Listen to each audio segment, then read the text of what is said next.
Hello friends, मैं राकेश स्वागत करता हूं आपके अपने इंग्लिश यूट्यूब चैनल मस्ती इंग्लिश क्लासेस पर। फ्रेंड्स, पिछले वीडियो में मैंने बातें की थी टेंस के आइडेंटिफिकेशन की, और हम लोगों ने टेंस के आइडेंटिफिकेशन में प्रेजेंट इंडेफिनिट टेंस और कंटिन्यूअस टेंस के आइडेंटिफिकेशन को समझा था। थोड़ा सा उसको फिर से रिव्यू करते हैं, उसके बाद हम लोग अपनी कहानी को आगे बढ़ाएंगे। मैंने बातें की थी टेंस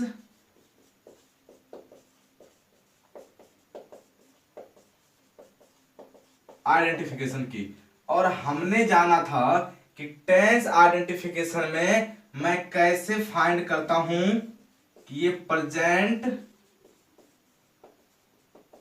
इंडेफिनिट टेंस अर्थात सिंपल प्रेजेंट होता है,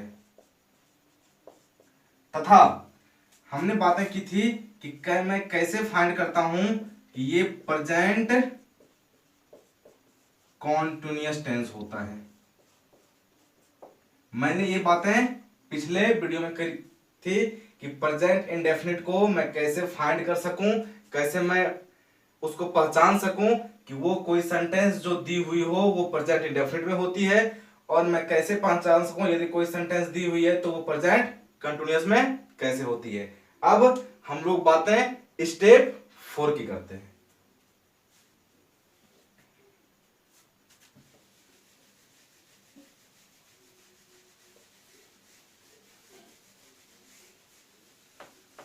अब हम लोग बातें करने वाले हैं सेंटेंस के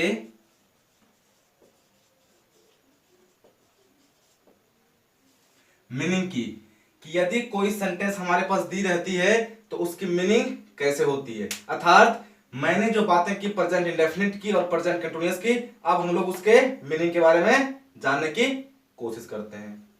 फ्रेंड्स, यदि मैं कोई सेंटेंस लिखता हूं, मैंने लिखा सब्जेक्ट V1 या V5 प्लस ऑब्जेक्ट या अदर वर्ड, ये मेरा कोई सेंटेंस था, अर्थात ये सेंटेंस नहीं, सेंटेंस का कोई मेरा स्ट्रक्चर था। यदि मैं इसके अकॉर्डिंग किसी सेंटेंस को लिखने की कोशिश करूं, मैं लिखूं सी सिंग्स ए सॉन्ग। हमने बातें ये पहले कर ली है कि सिंग्स कैसे हुआ, या कहां एस लगे, किस भर में एस लगे, मैंने ये बातें पिछले वीडियो में कर ली है। अब हमें बातें करनी है कि आखिर मैं इसको कैसे फाइंड करूं कि इसकी मीनिंग क्या होती है। फ्रेंड्स, हमने ये जाना है पिछले वीडियो में कि सी सब्जेक्ट होती है, हमने ये जाना है कि सिंग्स ये फिफ्थ फॉर्म ऑफ वर्ब होती है, और हमने ये जाना है कि इसे आप ऑब्जेक्ट या अदर वर्ड क्या है बातें करेंगे बाद में, ये हमारी होती है। हमने जाना था कि हमारी जो सिंग्स थी ये दिखाती थी प्रेजेंट को दिखाती थी, और इसके बाद कोई वर्ब ना दिखने के कारण मैंने इसे सिंपल प्रेजेंट माना था, या मैंने इसे प्रेजेंट इंडेफिनिट माना था।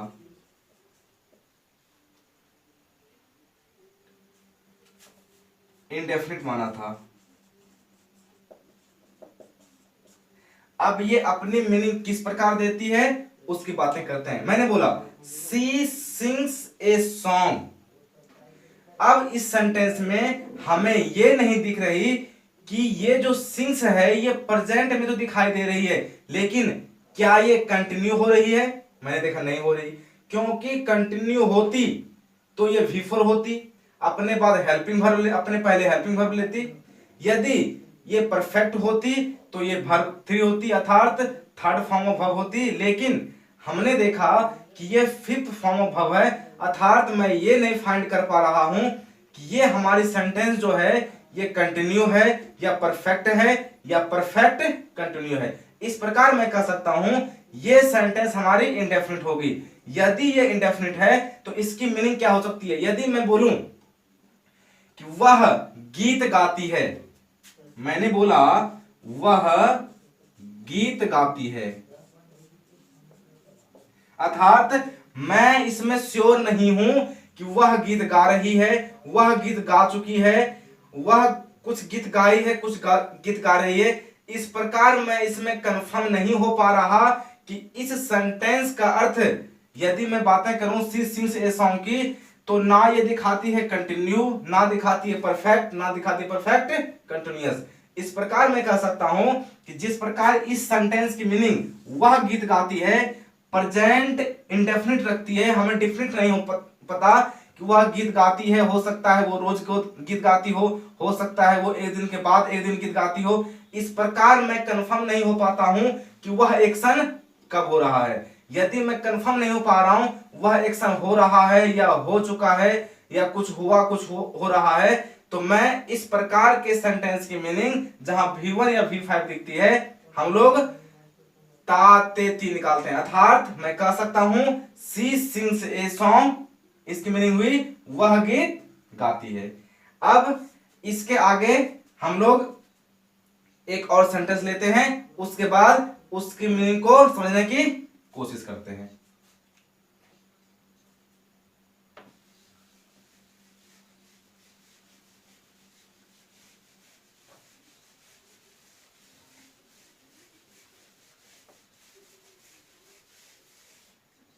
मैंने एक सेंटेंस ली, राम घर जाता है। हमें पता है कि यदि मैं राम की बातें करूं, मैंने राम लिख दिया। अब मैंने क्या बातें की कि यदि मैं बातें करूं राम घर जाता है, इसका मतलब क्या है कि मैंने ये पता नहीं किया या मैं इसमें अनेबल हूं फाइंड करने में कि वह राम जो घर जाता है वो घर जा रहा है, मतलब वो अपना काम कर रहा है, राम अपना काम कर रहा है, या राम ने अपना काम कर लिया है, या राम ने अपना काम कुछ किया और कुछ कर रहा है। इस प्रकार यदि मैं बातें करता हूं इसकी, तो यहां से हमारी कहानी बन जाती है राम घर जाता है। अर्थात राम जाना का गो होता है, और हमने बहुत पहले बातें की है कि राम जो होता है कोई भी नाम सिंगुलर हो और वो अपने बाद सिंगुलर वर्ब लेती है। और हमने ये भी जाना है कि यदि किसी वर्ब के बाद कोई भावेल लेटर आए तो वो अपने बाद ईएस लेती है। तो मैंने क्या बनाया, राम गोज टू हाउस। अर्थात मैं कह सकता हूं कि यदि मैं बातें करूं राम घर जाता है, तो इस प्रकार मैं इसकी मीनिंग निकालूंगा राम गोज टू हाउस। अर्थात इसका हिंदी क्या हुआ, राम घर जाता है। अब मैं बातें इसके आगे करता हूं। यदि मैं बोलूं वह किताब लिखता है,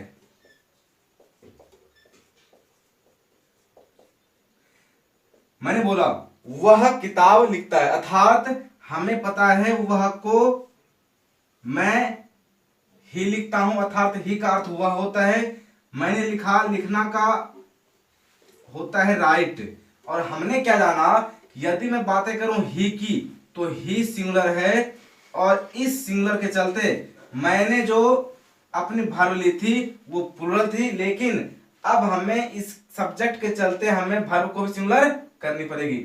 इसलिए पहले से ई होने के कारण मैंने क्या लगाया इसमें एस, अर्थात ही राइट्स ए बुक, वह एक किताब लिखता है।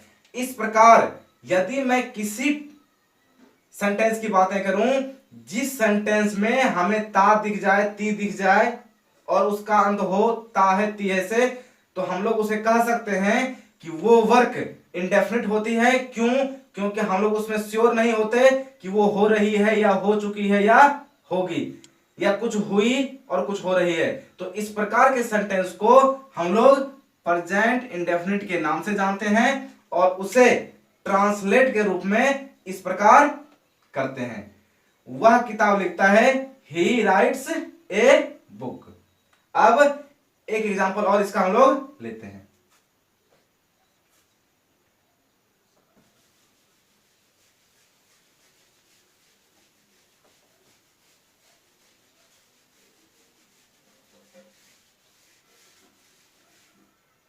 फ्रेंड्स, हमेशा बातें हमारी हो जाती है कि प्रेजेंट इंडेफिनिट का अर्थ होता है कि यदि किसी सेंटेंस में हमें V1 दिख जाए या V5 दिख जाए, अर्थात फर्स्ट फॉर्म ऑफ वर्ब दिख जाए, या फिफ्थ फॉर्म दिख जाए तो उससे हम लोग कहते हैं कि ये प्रेजेंट इंडेफिनिट में होता है।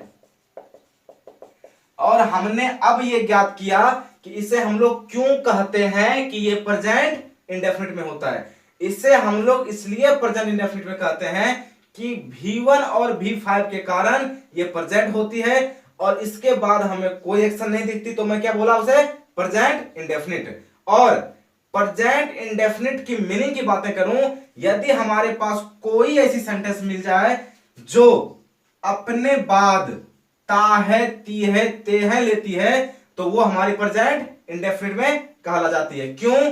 क्योंकि यदि मैं सिंपल बातें करता हूं, तुम फल खाते हो, जैसा कि मैंने पिछले एग्जाम्पल में इसकी बातें की, तुम फल खाते हो, इसका अर्थ तुम ये कोई पर्सन है, अर्थात ये किसी व्यक्ति के लिए उपयोग हुआ है, तो ये कोई नाउन नहीं, ये नाउन के बदले में तो ये प्रोनाउन है। अब प्रोनाउन क्या है, मैं इसकी बातें पार्ट्स ऑफ स्पीच में करूंगा आगे की क्लास में। मैंने क्या बोला, ये प्रोनाउन है। अब यदि ये कोई व्यक्ति फल खाता है तो हम लोग कंफर्म नहीं होते कि वो फल खा रहा है या वो फल खा चुका है या वो कुछ फल खाया है, कुछ फल खा रहा है, तो मैं डेफिनेट नहीं होता, इसलिए ये इंडेफिनिट होती है। इसलिए यदि मैं इसको बनाने की कोशिश करूं तो मैं क्या लिखता हूं, यू, खाना का इट होता है, इट, और हमें पता है कि ये हमारी सब्जेक्ट जो थी ये सिंगुलर सॉरी सब्जेक्ट प्लुरल होने के कारण इसने वर्ब प्लुरल लिया है। अब यू इट फ्रूट, मैं कह सकता हूं यू इट फ्रूट। अब मैं इसके आगे ए नहीं लगा सकता, क्यों? क्योंकि फ्रूट एक ऐसी नाउन होती है जो अनकाउंटेबल नाउन होती है। अनकाउंटेबल नाउन उस नाउन को कहते हैं जिसे गिनना संभव नहीं हो। अब फ्रूट को मैं नहीं गिन सकता, मैं मैंगो को गिन सकता हूं, ग्रेप्स को गिन सकता हूं, गावा को गिन सकता हूं, मैं फ्रूट को नहीं गिन सकता। फ्रूट एक यहां कॉन्सेप्ट के तरीके से काम करती है, इसलिए मैंने इसमें कोई आर्टिकल का प्रयोग नहीं किया। इस प्रकार मैं कह सकता हूं कि यदि मैं बातें करूं यू इट फ्रूट की, तो यू तुम फल खाते हो, इट फ्रूट।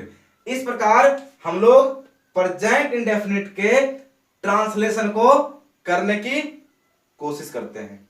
अब इसके आगे मैं प्रेजेंट कॉन्टिन्यूअस की बातें करूंगा।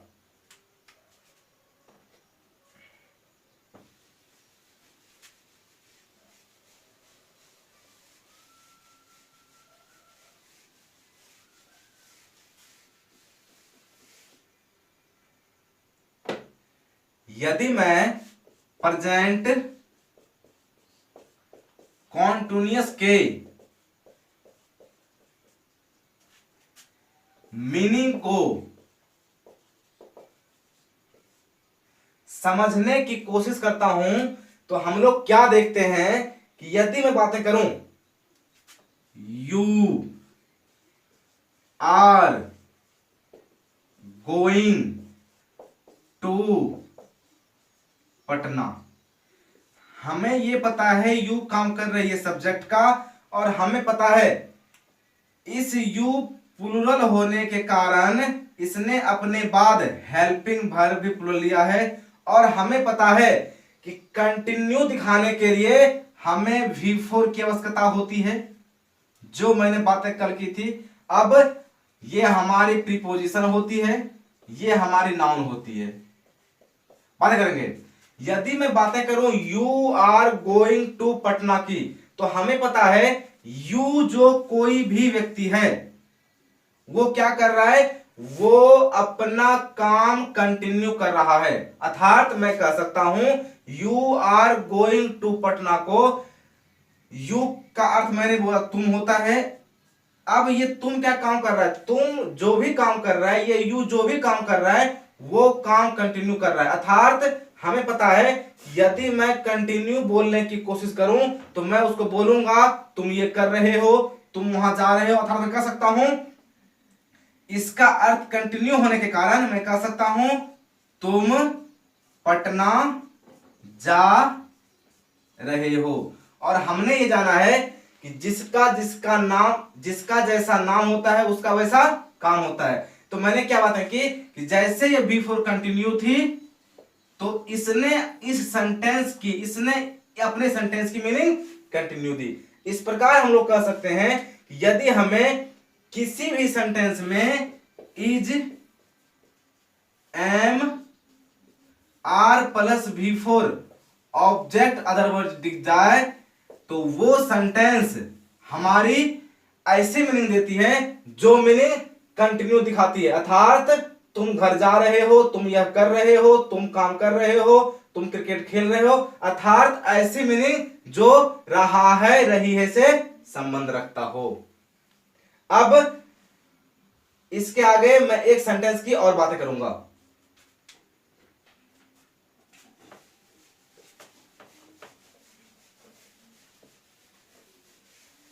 यदि मैं एक सेंटेंस लूं, वह गीत गा रही है।